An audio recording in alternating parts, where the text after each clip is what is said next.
했는데 이건 빨리빨리 움직여 진짜. 참 걱정이야. 자, 여기 133페이지 하단에 가면 할당 효율적 시장이라고 나오죠. 근데 할당 효율적 시장의 개념이 나와 있어요. 그죠?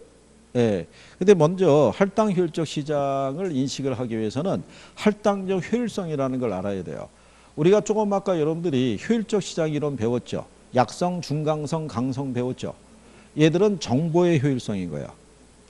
정보가 반영되는 정도 있죠. 그걸로 나누는 거고, 여기는 자원 배분을 얘기하는 거예요. 그러니까 할당적이라는 건 배분적 효율성을 의미해요. 그러면 뒷페이지 넘겨보시면 니은에 이렇게 돼 있죠.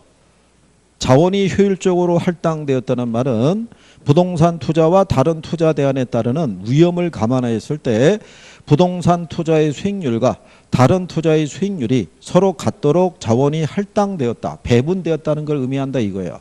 그게 할당적 효율성이라는 거예요. 그러면 거기 내용을 보면은 이런 거예요. 부동산 투자 수익률하고요. 가령 예를 들어서 정기예금 이자율이 있어요. 다른 곳에 투자해서 올릴 수 있는 수익률 얘기하니까 얘네들이 이렇게 같다라는 거죠.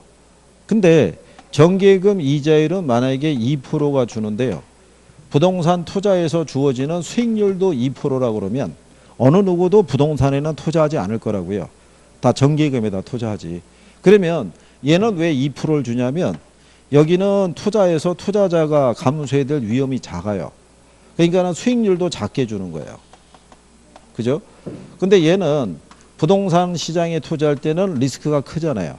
근데 수익률을 작게 주게 되면 어느 누구도 위험에 대한 대가가 주어지지 않으니까 투자하지 않겠죠. 그러니까 여기서 얘네가 이렇게 같다는 얘기는 부동산에 투자하면 투자자가 감수하는 위험이 있죠. 위험에 대한 대가 있죠. 예, 요게 반영된 요 수익률이 있죠. 이게 이렇게 같다라는 거예요. 이렇게. 그러면 얘가 얘보다 더 큰 수익률을 가지고 가는 게 아니라 얘가 부담하는 위험이 크죠. 그러니까 그 위험에 대한 대가만큼이 주어졌다는 거예요. 그래서 이렇게 같다는 얘기예요. 그러면 투자자 입장에서는 상대적으로 위험, 예를 들어서 중립적인 투자자 있죠. 안전한 것만 선호하는 사람은 여기다 투자하겠죠. 근데 상대적으로 좀 더 큰 수익을 올리려고 그러면 더 큰 뭐를 위험을 감수해야 되는 사람은 여기다 투자할 거 아니에요. 근데 투자자가 어느 시장에 투자하든지 간에 자기가 얻어가는 수익률은 위험에 대한 대가를 반영한 정상적인 이유만 가져갈 수 있다는 거예요. 그러면은 시장의 자원이 한쪽으로 쏠리지가 않겠죠. 균등하게 뭐가 되겠어요? 배분이 될 거 아니에요? 이 상태가 주어지는 시장을 우리가 뭐라고 그런다? 그거를 할당 효율적 시장이라고 그래요. 그래서 할당 효율적 시장이라는 것은 자원 배분이 효율적이고요.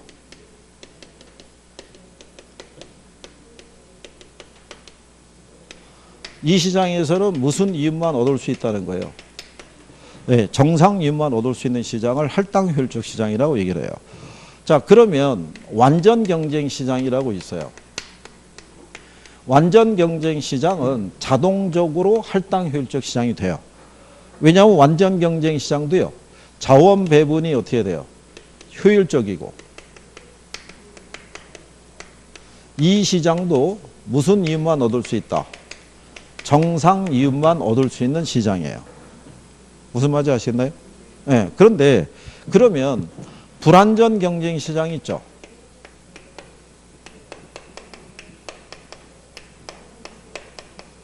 또는 독점 시장 있죠.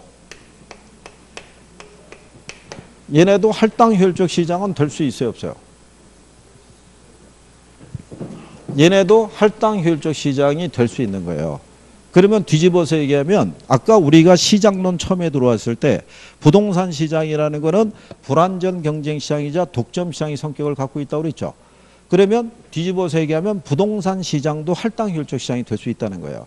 그러면 이 시장에서는 무슨 이윤이 존재해요?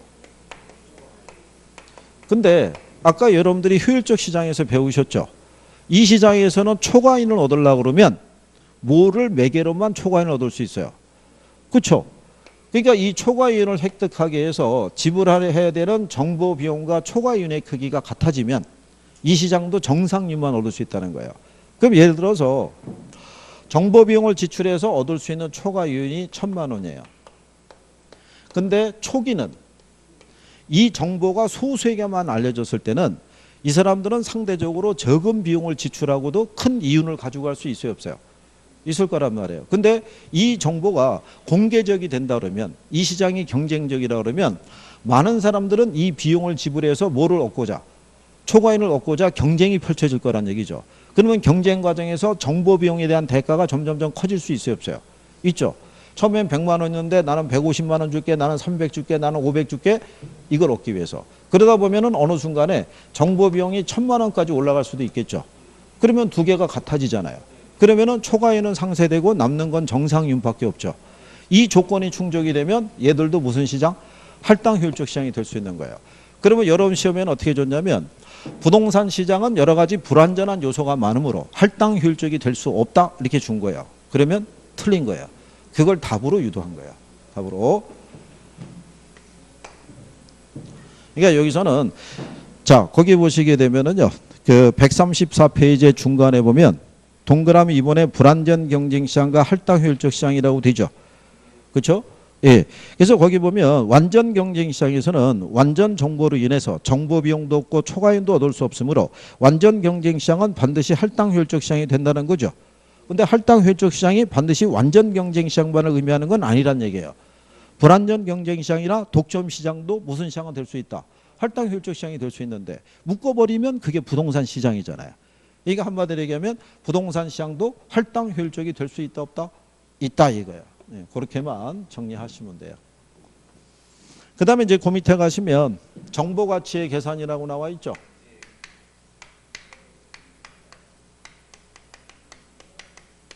자, 여기서 우리가 이렇게 보시면 되는 게, 강성에서는 정보 비용이라는 것도 존재하지 않고 초과이윤도 존재하지 않죠.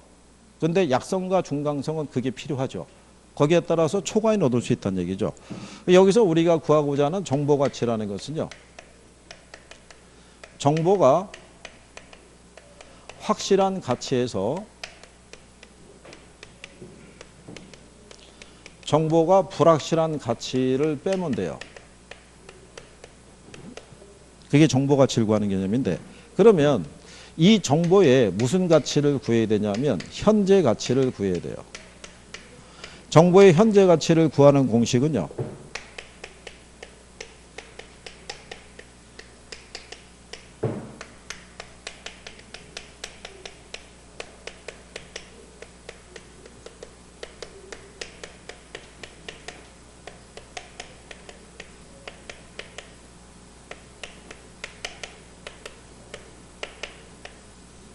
식이 이렇게 돼요. 자, 그러면 이게 정보의 무슨 가치예요? 현재 가치죠. 미래 수익은 확실해요, 불확실해요? 불확실하죠. 그러니까는 확률 값을 주는 거예요. 확률 값을. 그리고 여기 요구 수익률이라고 있죠. 예, 요구 수익률은 할인율이에요. 미래에 발생하는 수익을 무슨 가치로? 현재 가치로 할인할 때, 환원할 때 이 할인율을 쓰는 게 요구 수익률이에요. 요구 수익률. 그러면 가령 예를 들어서 뭐 이런 내용이죠. A라는 지역이 있는데요. 여기가 개발될 것이라는 정보가 주어져 있어요. 근데 만약에 얘가 개발이 되면 가치가 8,800만 원이고요. 만약에 개발이 안 되면 가치가 6,600만 원이 된다라고 가정했을 때, 이때 시장의 요구 수익률은 10%라고 이렇게 가정하는 거예요. 그죠? 그러니까 이게 1년 후에 기간도 줘요. 1년 후에 이 지역이 만약에 개발이 되면 이 지역의 부동산 가치가 얼마가 되고 8,800. 안 되면 얼마가 된다. 6,600. 그러면 이건 이제 불확실한 소문이 돌 때 아니에요. 그러면 이제 중개업자가 중간에 뭐를 해줘야 돼요. 중개를 해줄 때 어느 정도가 적정한 가격이 된다는 걸 알려줘야 되잖아요. 그러면 여기다 그냥 단순 대입하면 돼요. 지금 얘네가 될 수도 있고 안 될 수도 있는 확률은 각각 50%예요. 그러니까 될 수도 있고 안 될 수도 있는 거예요. 확률 값을 달리 줄 수도 있어요, 없어요? 이거 달리 줄 수도 있어요. 요거 달리 줄 수 있어요. 그럼 일단은 50%라는 얘기는요, 일단 8,800이 될 수 있는 확률이 몇 프로예요? 50%죠. 안 되고 6,600이 될 수 있는 확률이 몇 프로? 50%. 요거 승률이 몇 프로예요? 10%죠. 근데 이걸 할인하려고 그러면 소수로 바꿔야 돼요. 100분의 10이니까 0.1이 되겠죠. 그렇죠? 그러면 암산 계산이 되죠. 이거 예전에 나왔던 기출이에요. 자, 8,800에 50%면 얼마야? 6,600에 50%면 두 개 더하면 얼마예요? 그죠? 그러면 얘가 할인율이 1.1이잖아요. 그럼 뒤에 거 떼란 얘기예요. 그러면 7,000 나오는 거예요. 그러면 몇 프로일 때? 50%일 때. 50%일 때 가치는 얼마가 적정한 가격이다.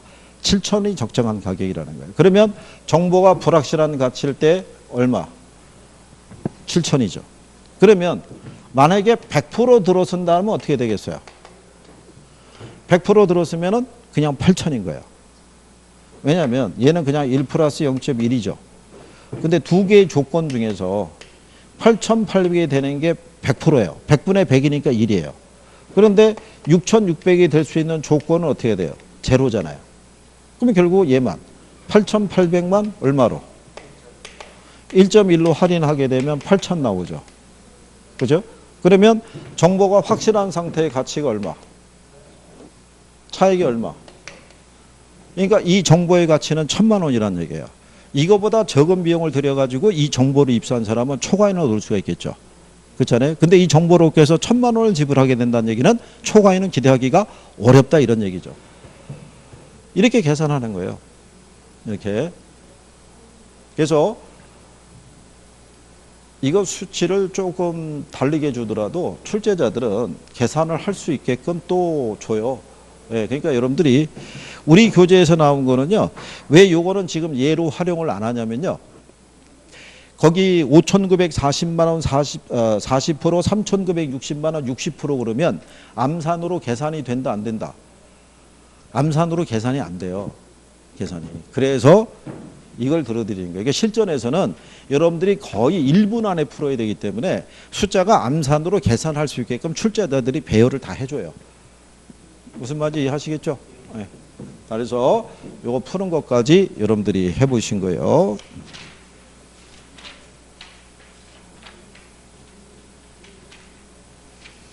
자, 그 다음에 이제 그 142페이지로 가시면 부동산 입지론이라고 나와 있어요. 그죠? 입지론.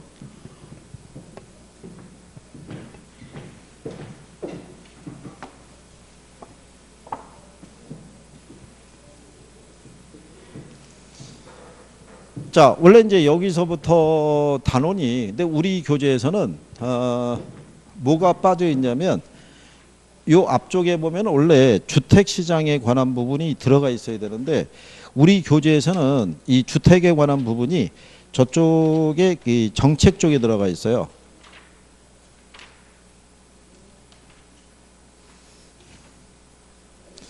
그래서 여러분 교재에는 204페이지에 여과라든가 주거분리라든가 이게 이 파트에 들어가 있어요. 이게 근데 일반적으로 출제를 할 때는 이 여과라든가 이쪽을 정책론 쪽에서 내지는 않고요. 이 시장론 쪽에서 내요. 예, 그래서 나중에 이제 근데 그것도 뒤쪽에 있는데 지금 또 뭐 글로 넘어가서 하면은 또 잊어먹을 거 아니에요. 그죠? 예? 나중에 보면 이거 언제 적었지? 막 이런 생각할 거 아니에요. 그러니까 어쩔 수 없이 그냥 순서대로 그냥 가보는 수밖에 없죠.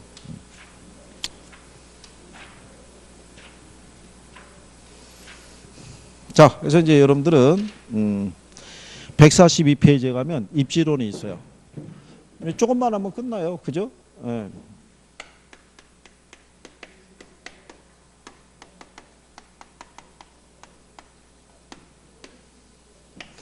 자, 입지론이 주어져 있을 때요. 예, 제일 먼저 나오면 입지 선정이라고 나와 있는데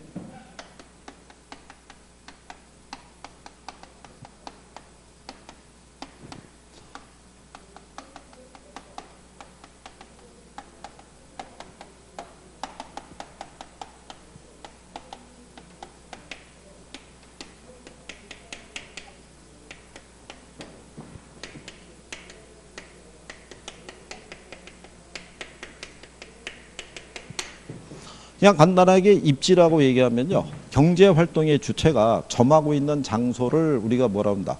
입지라고 얘기를 해요. 입지. 우리가 이 경제 활동이라는 것도 있죠. 자, 경제 주체는 가게도 되고 기업도 되고 정부도 돼요. 그죠? 근데 이런 경제 주체들은 삶을 영위하기 위해서는 끊임없이 경제 활동을 해야 돼요. 그 경제 활동이라는 게 뭐 얘기하냐면 생산 또는 소비 활동을 얘기를 해요.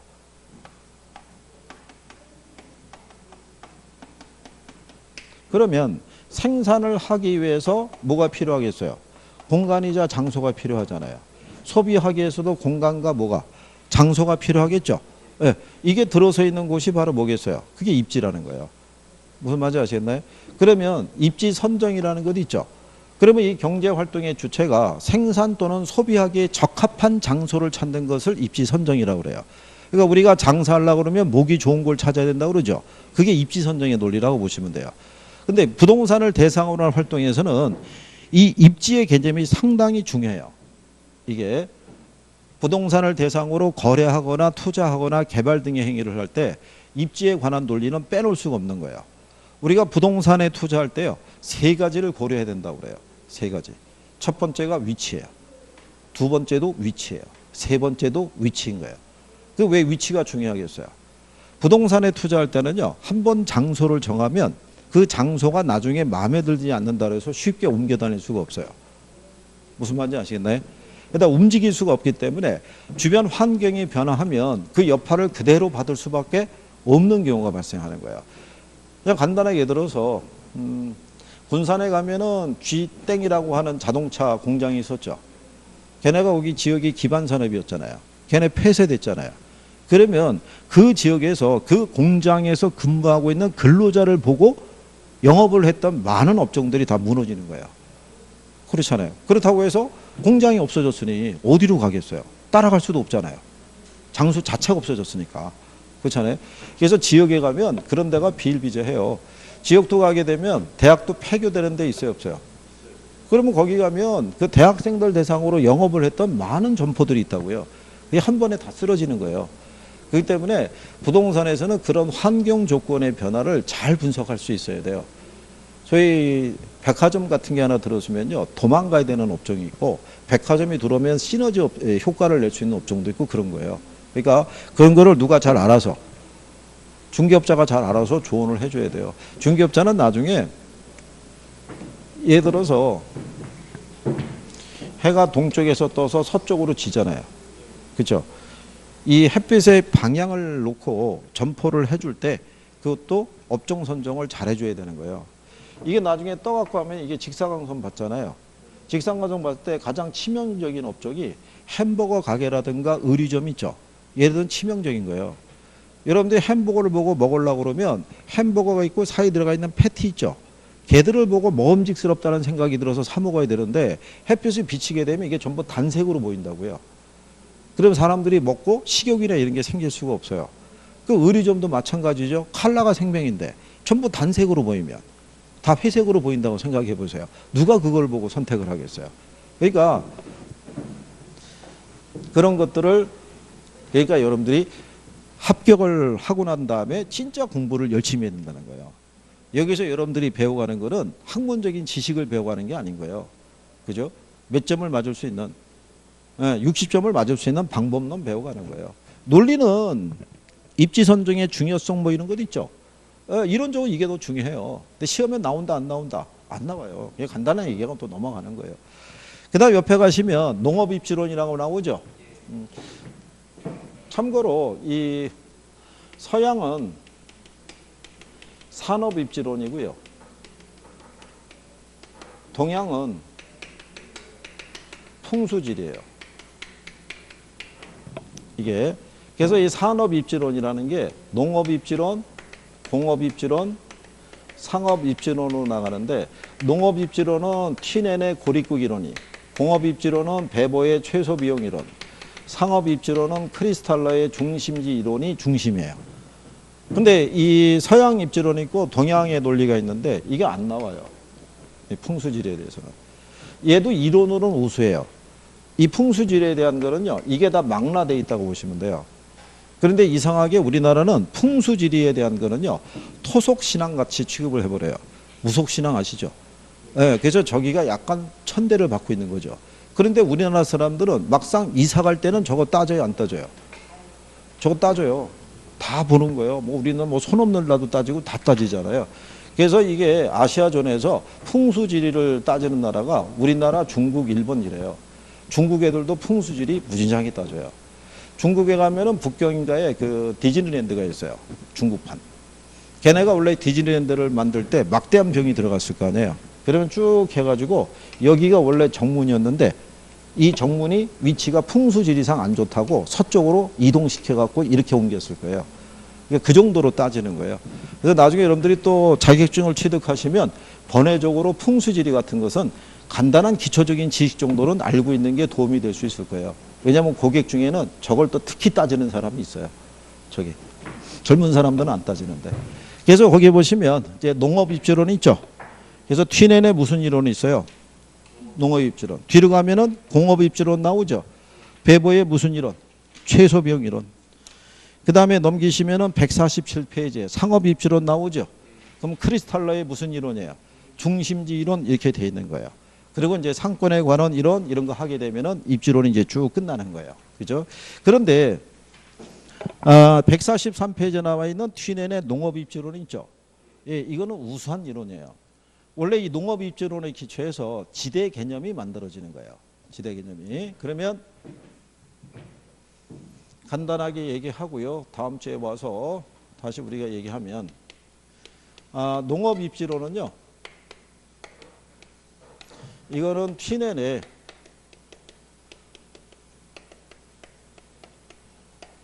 고립국 이론을 얘기를 해요. 고립국 이론. 근데 이 고립국 이론의 기초에서 이 개념이 성립해요. 위치지대라는 개념이. 그러면 제목이 뭐냐면 고립국이죠. 예, 그러면 이거는 이런 얘기죠. 평야에 가상국가인 고립국이 있어요. 그러니까 제목이 고립국이라는 얘기는 외부하고의 교역은 없어요. 자체 생산해서 자체 소비하는 거예요. 근데 이 고립국 안에는요. 중앙에 단 하나의 소비 도시가 존재해요. 그죠? 자, 그럴 때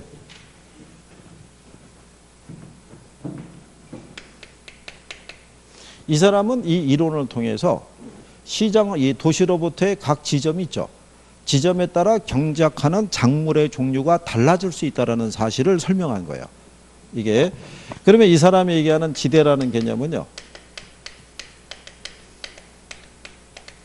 생산물 가격에서 생산비와 뭐를 뺀 거, 수송비를 뺀 게 지대라는 거예요. 토지 사용료. 그럴 때 이 사람이 착안한 게 뭐냐면요.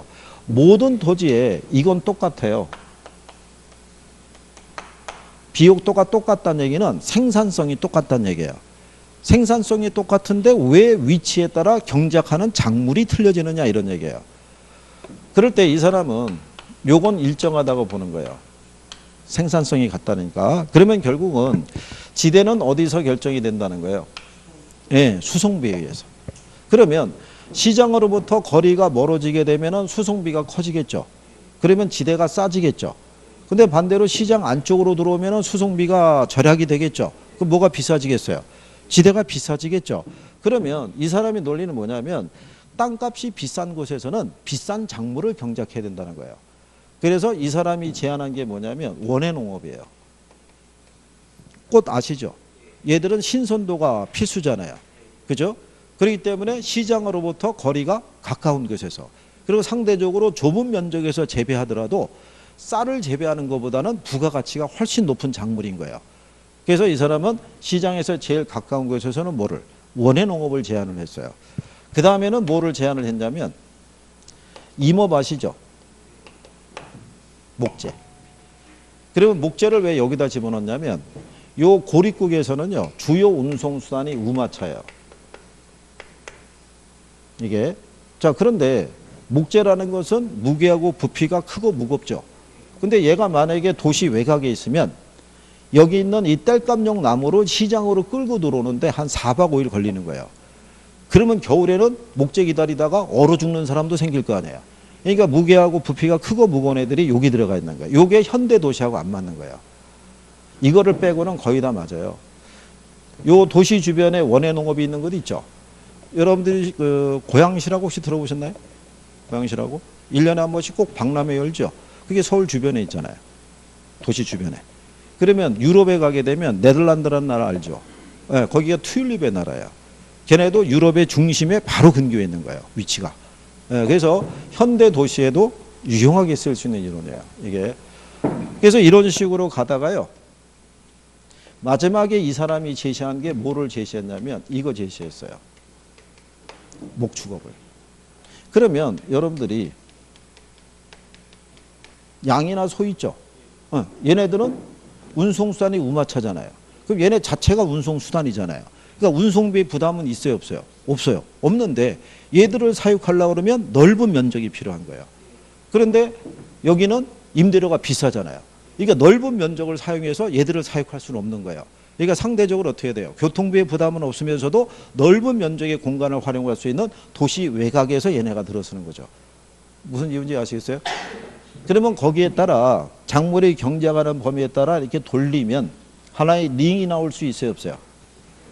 그래서 이게 나중에 버제스의 동심원 이론, 알론소의 입찰지대 이론 등에 얘가 영향을 주는 거예요. 그러니까 농업 입지 이론이면서도 현대 도시 토지 이용의 이론에도 영향을 준다, 안 준다? 영향을 주는 거예요. 그것도 예전에 시험에 한번 나왔던 적이 있어요. 자, 그래서 이제 그런 내용이죠. 그래서 거기 튀넨의 농업 입지 이론에 보게 되면요. 이렇게 돼 있죠. 자, 이번에 농업 입지론은 농업 활동의 공간 조직에 대해서 최초로 농업적인 토지 이용에 관한 규범적인 경제 모델을 제시했는데요. 튀넨은 입지이론을 중시해서 지가가 토지의 위치에 따라 달라진다는 현대적인 입지론의 기초를 제공했다라고 돼 있죠. 예, 그래서 여기서 영향을 받은 게 버제스의 동심원 이론, 그 다음에 알론소의 입찰지대 이론 등이 영향을 받은 거예요. 뒤에서 해요. 버제스의 무슨 이론? 동심원 이론. 그 다음에 알론소의 입찰지대 이론이 있죠. 여기에 영향을 준 거예요. 예전에 시험에는요. 버제스의 동심원 이론에 영향을 받아서 고립국 이론이 탄생했다. 이렇게 틀리게 한번 준 적도 있어요. 그래서 그렇게 그래서 결국은 이 사람의 논리는요. 시장의 거리가 가까워지면 가까울수록 집약적인 농업이 이루어지고요. 외곽으로 나가면 나갈수록 조방적인 농업이 이루어진다는 거예요. 근데 이거는 현대 도시도 똑같죠. 도심에 가까울수록 건물이 고층화되죠. 외곽으로 나가게 되면은 고층화된 건물을 찾기는 어렵죠. 오히려 농업적인 요소가 더 강하게 나타나잖아요. 그러니까 현대 도시에도 이 논리는 그대로 적용할 수 있다. 그래서 144페이지에 가시면 맨 상단에 동그라미 4번 있죠. 그 정도 밑줄 쳐서 기억하시면 될 거예요. 시장에 가까우면 집약적인 농업. 그래서 여기에 기초해서요. 나중에 뒤에 가면은 지대론이라고 또 나와요. 거기에 가면은 무슨 지대가 또 나온다. 위치 지대 개념이 또 나와요. 그게 164페이지 있죠. 164페이지 가시면 하단에 양가로 2번에 위치 지대설이라고 돼 있죠. 그러면 거기 동그라미 1번에 튀내는 고립국 이론에서 이렇게 나오잖아요. 그러니까 이게 중복되는 거예요. 그러니까 농업 입지론에서 설명을 하는데 요즘은 이 농업 입지론에서 문제가 안 나오고요. 지대론에서 문제가 나와서 그래요. 그래서 옆 페이지에 가시면 165페이지 4번에 입찰지대론이라고 있죠. 거기 의에 보게 되면 튀넨의 농경지 지대론에 대한 사고를 도시공간으로 확장해서 이렇게 나오잖아요. 그러니까 영향을 받은 게 이거라고요. 알론소의 입찰지대론 여기 적어드렸죠. 이거. 그래서 다음 주에 오시게 되면은 공업 입지론서부터 하시는 거예요. 144페이지에 여러분들이 살 길은 복습밖에 없어요. 그죠? 예습은 바라지도 않아요. 복습이라도 좀 해주세요. 복습이라도. 그리고 좀 시간이 있으면은 남아서 공부도 좀 하고 그렇죠?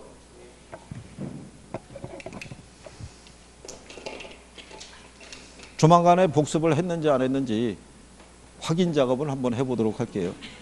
그렇죠? 오늘도 자료 받았죠? 자료 뒤에 가면은 답안이 있죠? 그러니까 답을 먼저 보지 마시고 앞에 걸 풀어보고 정리 한번 해보는 거예요. 무슨 말인지 아시겠죠? 어느 날 그걸 받았는데 뒤를 펼쳐봤는데 답이 없죠. 그럼 그날이 시험 보는 날이에요. 그죠? 그리고 답안지를 배포할 테니까 답안지를 내고 가시면 돼요. 답안지는 이름 안 써도 돼요. 이름 쓰라고 그러면 1년 내내 답안지가 안 거쳐요. 그래서 빼고 하면 되겠죠. 자, 한 주 잘 보내시고 다음 주에 뵙겠습니다. 고생하셨습니다. 수고하셨습니다.